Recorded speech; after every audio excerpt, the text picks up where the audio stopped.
સરકારી ખાતામાં જો કોઈ વ્યક્તિએ પોતાનું કામ કરાવવું હોય તો સરકારી બાબુ લોકો પાસેથી પૈસા એટલે કે લાંચની માંગણી કરતા હોય છે। આવા લાંચિયા સરકારી બાબુ સામે એન્ટી કરપ્શન બ્યુરો દ્વારા લાલાક કરવામાં આવે છે।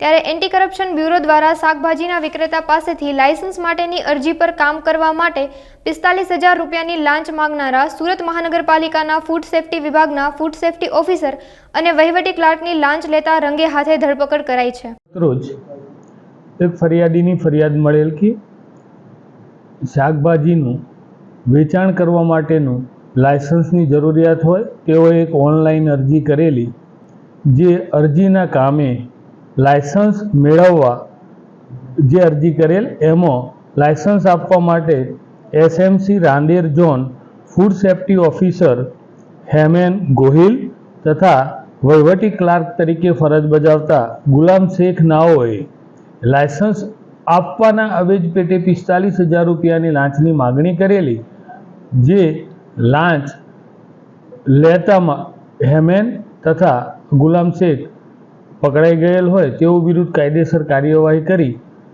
અને ગુનો રજીસ્ટર કરવામાં આવેલ છે અને આગળ તપાસ ચાલુ છે। હેમેન ગોહિલ જે food safety officer food inspector તરીકે ફરજ બજાવી રહેલ છે, જેમનો પગાર 1,05,000 રૂપિયા છે, તેમજ ગુલામ શેખ એ વહીવટી ક્લાર્ક તરીકે ફરજ બજાવે છે અને એમનો પગાર 35,000 રૂપિયા। આ જ ફરિયાદી પાસેથી એ આ દિવાળી અને એવા ફંક્શનોમાં પણ આ લોકો પૈસાની માગણી કરતા હતા ગેરકાયદેસર, અને આવી બાબત પણ એ તપાસ દરમિયાન ધ્યાને આવેલ છે। હા, આ જ ફરિયાદીએ એ વસ્તુ પણ ફરિયાદમાં એમને પોતે ધ્યાને મૂકેલી છે અને ભવિષ્ય આવું કંઈ પણ હશે તો આવી જે બાબતો તપાસ દરમિયાન અમારે ધ્યાને આવશે તે તમામ મુદ્દે અમે તપાસ કરીશું। હા, એ હવે તપાસ દરમિયાન જે બી બાબતો ધ્યાને આવશે તે અમે કરીશું। એને 20-25 દિવસ જ થયેલા એ અરજી પણ આ લોકોએ જ કરાવેલી આની જોડે